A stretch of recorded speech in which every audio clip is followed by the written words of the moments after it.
Our News is brought to you by Alive. Believe in best. Good evening, Bahamas. Coming up in our news tonight, acts of fraud on the rise. Police tell you what to look out for. Alive lending a helping hand to businesses in need in the nation's second city. PAHO sharing some good news with the region as COVID-19 cases decline. And later, our news partners with the Cancer Society to spread awareness.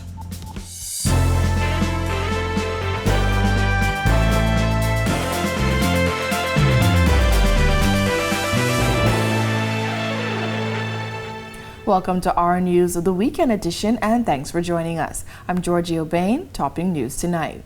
A man and woman are in police custody after a 4-year-old girl died of her injuries in hospital. Police say the girl was brought to Princess Margaret Hospital unresponsive, with injuries above the body around 5 p.m. on Friday evening.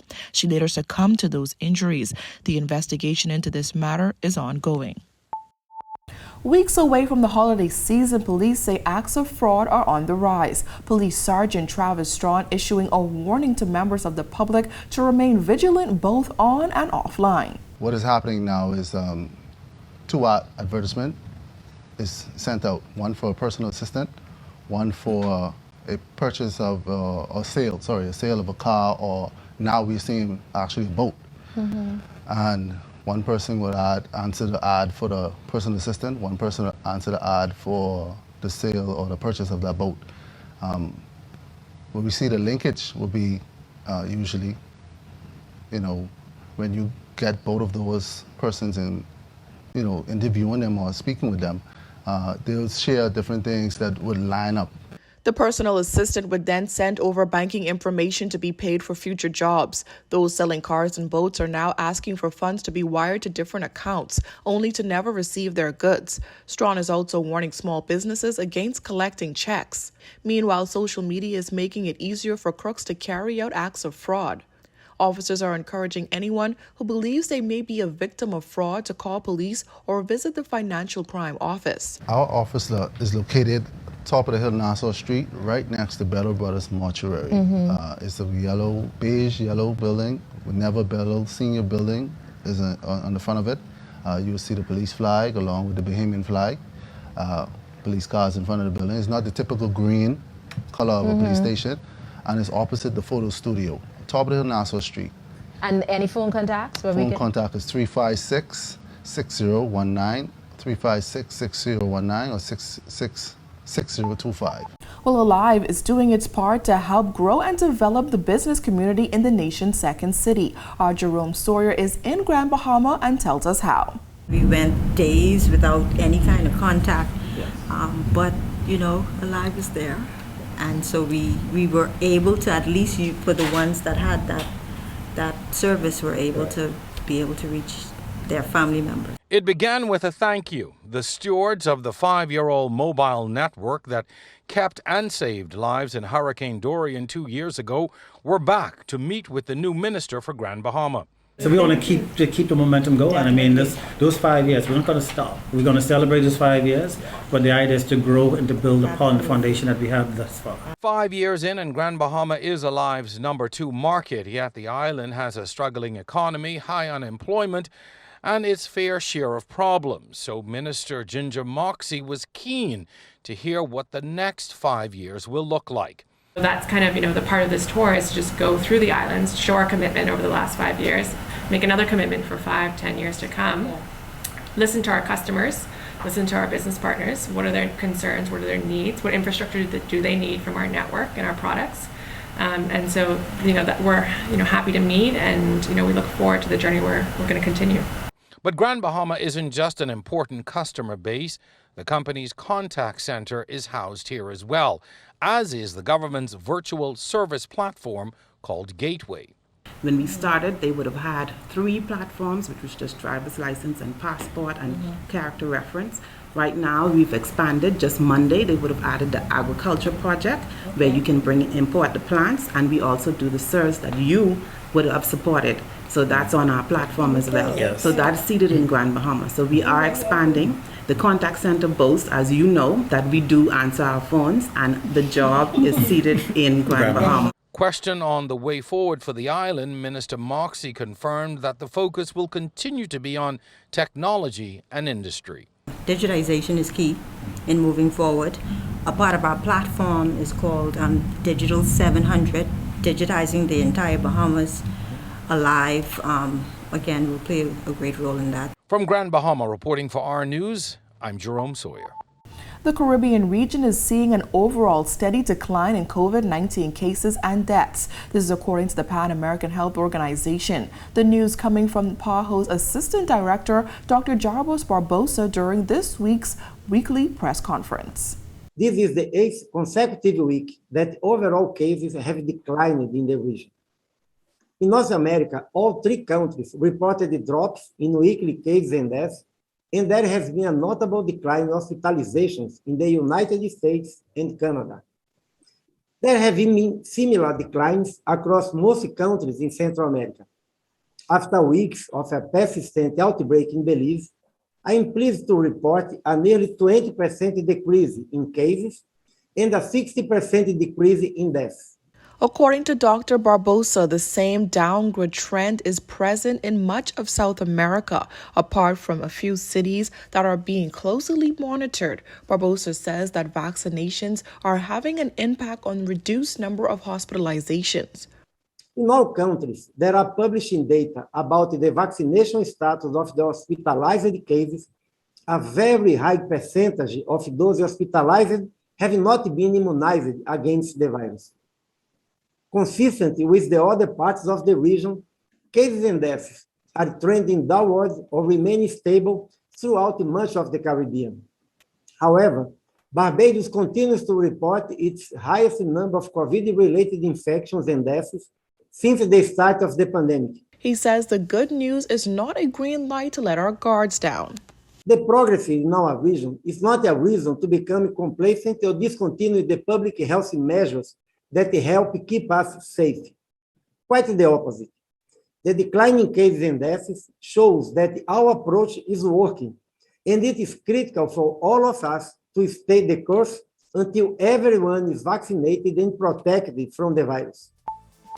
When our News Weekend comes back from the break, the University of Bahamas Northern Campus to be revamped, plus our TV partners with the Cancer Society to spread awareness. We have the details when our News Weekend returns. Get that glorious internet connection back in business within seconds with the new self-help modem reset. Just follow these very easy steps. Step 1, call 601-2200 or 242-300-2200. Number 2, select option 3. Step 3, select option 2. Step 4, enter your 8-digit account number. Step 5, follow the prompts. It's really that simple. Rev, you and us together.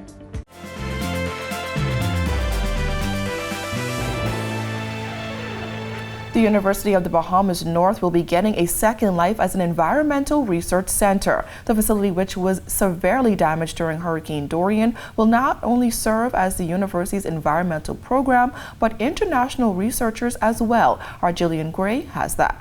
With power lines still down, visible watermarks and debris still scattered on the property, UB North still holds the signs of the aftermath of Hurricane Dorian. The campus was under over 6 feet of water during the monster storm, but it is now getting a second life as an environmental research center. And those plans involve really dedicating this space that was so negatively impacted by climate change to the study of the environment, the marine environment, the land, the water, and to issues of climate change. And so this is going to become a marine and environmental science field research station. From solar lights to naturally cooled classrooms, Vice President Dr. Ian Strawn says they're designing the facility as a field office for both local and international environmentalists. The goal is for UB North to be a center for excellence in the sciences. It will have a residential component so that researchers, whether they be local or international, can stay in the field and sleep over and have all of the amenities they would need. Roughing it a little, but not roughing it too much. And of course, the whole second floor survived the storm, and so we have classrooms and a laboratory, and those will be expanded because we want UB North to be a STEM campus. We want UB North to be a place within the university system where you can study environmental science, marine science, where you can do engineering, you can do computer science, you can do atmospheric science. Grants for research have already begun to pour in, and government support was pledged when Minister of Works Alfred Sears toured the facility. We are in solidarity with you. Thank you. Wherever we can add and assist this extraordinary restoration, which will become a model. Yes. For sustainability. Exactly. I think the adversity is opportunity. Yes. And the university has an opportunity to expand. Yes. And we've been working hard on moving the core business to downtown. Mm-hmm. But this is a key part of it as well. Yes. Because we want UB North to be a STEM campus. Mm-hmm. And so that focus, obviously consistent with the industry here, would involve engineering and computer science and so on. But the environmental, marine science, study of climate change, atmospheric science, that is also pivotal, a key part of it. Reporting for Our News Weekend, I'm Julian Gray. More and more Bahamian men are being diagnosed with prostate cancer, but for some, the diagnosis comes too late. Our News has partnered with the Cancer Society of the Bahamas to help spread awareness and get more Bahamian men tested. Al-Kal Joaquin has that. The denial factor is too high. Prostate cancer is the leading cancer-related cause of death among men in the Bahamas. Wendell Barry leads the Bahamian chapter of Us Too, an international group raising awareness about prostate cancer. Barry says the disease is a silent killer, as many men are diagnosed too late. It's unfortunate because in a lot of cases, the prostate cancer is asymptomatic. It's like a silent killer. Like the non-communicable diseases, they sneak up on you when it's too late. That's my experience here. And normally, they only go when the cancer has spread. Which is why there is an even greater need for testing and early detection. The universal recommendation is to begin testing at age 40. However, Barry says the earlier, the better, especially if there is a history of cancer in the family. And we have situations where the father's gene has been passed on to his female daughters, and likewise with the females, mothers with breast cancer and other female cancers, they pass it on to the sons. Between 2004 and 2015, fewer than 6,000 Bahamian men received some sort of prostate screening or exam, a number which Barry says should have been doubled. Cancer Society of the Bahamas Administrator Aaron Storr says although more women seek help and support while in their cancer battle, there are some men as well. I don't think they do take it as serious as they should because it's a male thing and they feel that, they'll be less of a man. But the three leading cancers in the Bahamas is breast cancer, colon cancer, and prostate cancer. Testing is available through the Cancer Society of the Bahamas. But in an effort to spread more awareness, Our News is recognizing No Shave November, encouraging men to put down the clippers and forego their usual grooming at the barber for the month of November, and instead donate that money to cancer-related causes. This month, all the money donated is going directly to the Cancer Society of the Bahamas to help with work it does within our community. This is also a great time, for men to raise awareness, to donate to the Cancer Society. So when we have our screenings, we have ample supplies and persons so we can help those to go through the screening. The universal age is 40, but if you have a history of cancer in your family, you can also be tested at age 35 or younger. To get involved, you can go to CancerSocietyBahamas.org and click the tab that says Donate. Click on No Shave November and give. And if you have to stay clean for work, that's no problem. Feel free to donate the equivalent of what you'd spend at your barber to the cause. For Our News, I'm Kyle Joaquin. Still to come on Our News, critical thinking and problem solving for the Girl Guides. We'll have the details when Our News Weekend returns. Get that glorious internet connection back in business within seconds with the new self-help modem reset. Just follow these very easy steps. Step 1, call 601-2200 or 242-300-2200. Number 2, select option 3. Step 3, select option 2. Step Step 4, enter your 8-digit account number. Step 5, follow the prompts. It's really that simple. Rev, you and us together.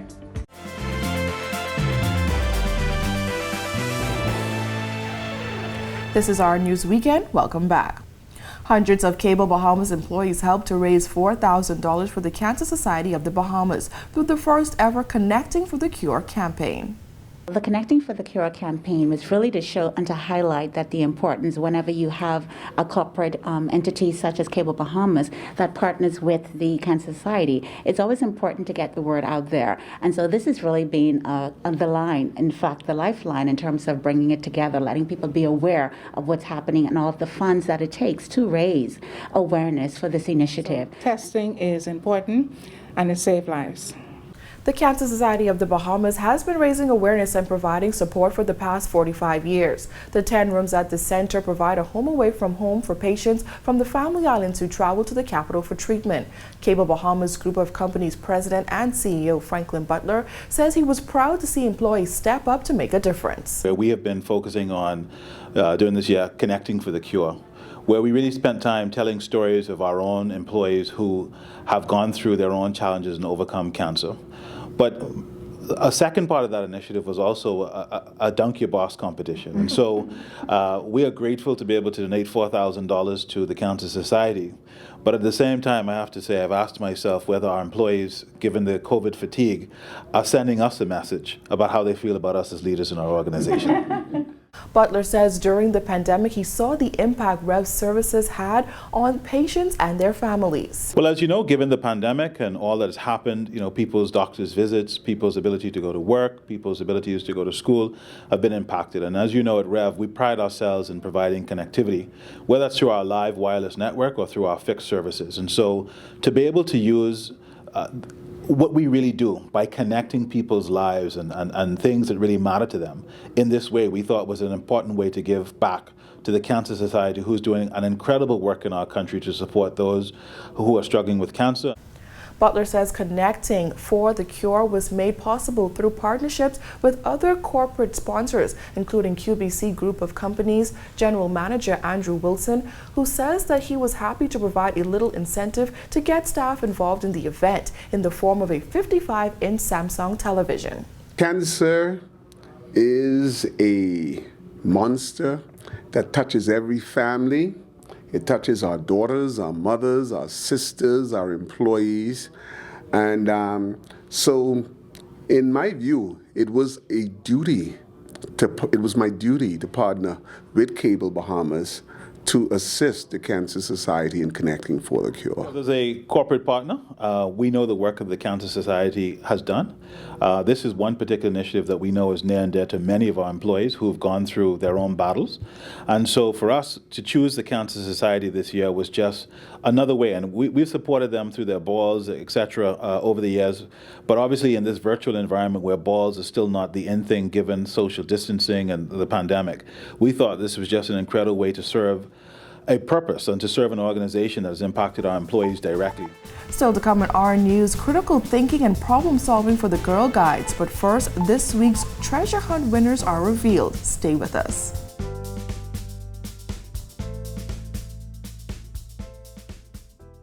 Get that glorious internet connection back in business within seconds with the new self-help modem reset. Just follow these very easy steps. Step 1, call 601-2200 or 242-300-2200.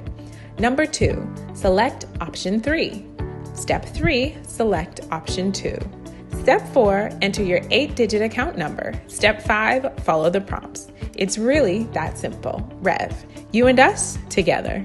The Great True True Bahamian Treasure Hunt is here, where you can win great vacation prize packages to hotels throughout the Bahamas. Watch our TV on weeknights between 6 and 11 p.m. for your 10 True True Bahamian clues. Take note of your answers and clues. You never know, you might see the same clue twice. Follow our TV originals on Facebook to submit your correct answers before 11 a.m. every Saturday. Watch our news Saturdays at 7:30 p.m. to see if you are the weekly winner. If you didn't win, watch for clues next week because the contest runs all summer long. Go to our TV originals Facebook page for more information and contest details.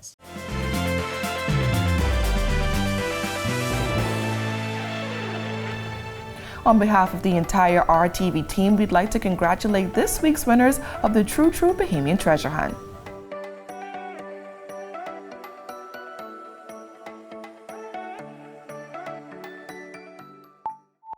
The Bahamas Girl Guides Association is excited to implement its new DREAM program. Assistant Chief Commissioner Louise Barry says that the program will cater to all ages, from the Sunflowers to the Rangers. So in 2019, we produced our second local program, and it's called the DREAM program. Now, that name may cause you to wonder, what are they talking about? But it's actually an acronym which describes what we Girl Guides are like, from the youngest to us who are not so young. And that is, we are dedicated, we are responsible, we are empowered, we are adventurous, and we are motivated. The new program has been tweaked and modernized, according to Barry, who says that it even includes critical thinking and problem solving. So in order to bring the DREAM program into reality and for the girls to work toward becoming and maintaining those qualities, those attributes, we have a 5-theme program. And those themes, using the language of the older girls, are wellness and safety, personal development and leadership, creativity and innovation, community and global awareness, and finally, the environment and outdoor living. The DREAM program would have been introduced earlier if it wasn't for the COVID-19 pandemic, but Barry says that the experience has a silver lining. We now have to use, as everyone else is, virtual guiding. This has been more successful in the senior groups, the Girl Guides and the Ranger Guides. Personally, I now work with Rangers on several of our family islands, which would not have been possible if we didn't have Zoom on board now. So we're working steadily to begin to pilot our program. You may have noticed that the evenings have been gradually getting darker earlier. Part of the reason is that daylight saving time is coming to an end. Time changes on Sunday at 2 a.m. So make sure that you change any appliances, clocks, and watches that do not update automatically. Although the evenings will be getting darker earlier, you will have that extra sunlight in the mornings. Well, thank you all for joining us for our News Weekend. On behalf of the entire team, I'm Georgie O'Bain, and we'll see you right back here tomorrow night. Have a beautiful evening, Bahamas.